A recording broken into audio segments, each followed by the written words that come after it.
인천과 경기 강원 접경지역 협의체가 국방개혁 중단을 촉구했습니다.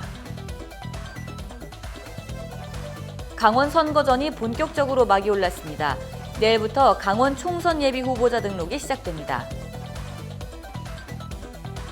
경찰이 김건모 성폭행 피해 주장 여성의 신변 보호 조치를 하기로 결정했습니다.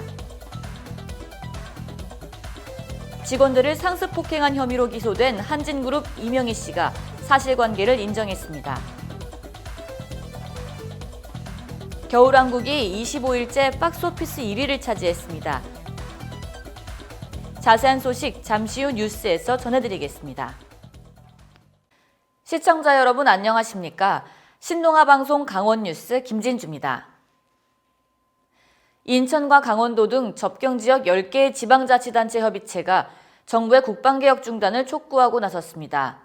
현재 정부는 국방개혁 2.0을 통해 접경지역에 주둔하는 군부대 이전이나 축소를 추진하고 있습니다.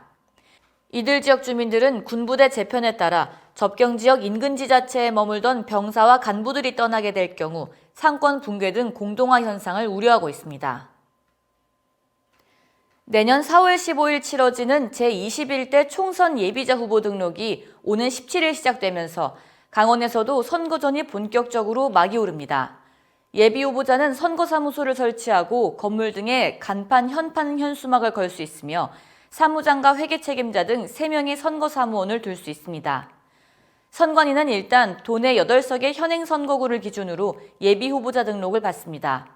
만약 선거법 개정에 따라 선거구 조정이 있을 경우 확정 작업 완료 후 그에 맞춰 후보자 등록을 받는다는 계획입니다.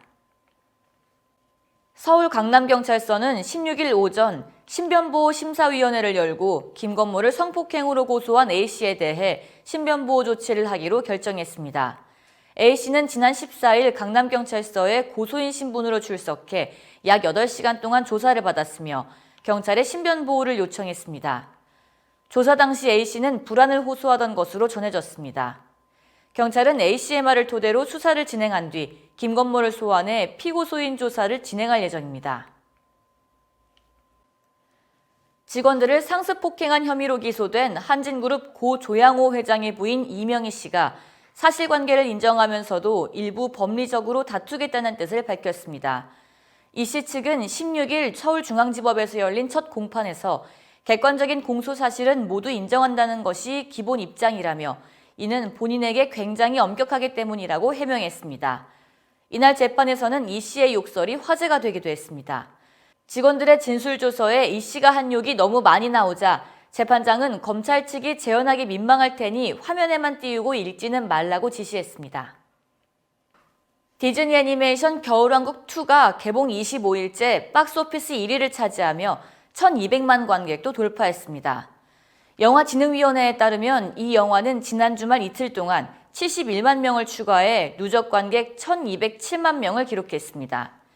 겨울왕국2는 지난 13일 어벤져스 인피니티 워의 기록을 넘어 역대 국내 개봉 외화 흥행 4위에 오른 데 이어 3위인 알라딘의 자리도 넘보고 있습니다. 이상으로 뉴스를 마치겠습니다. 시청해주신 여러분 고맙습니다.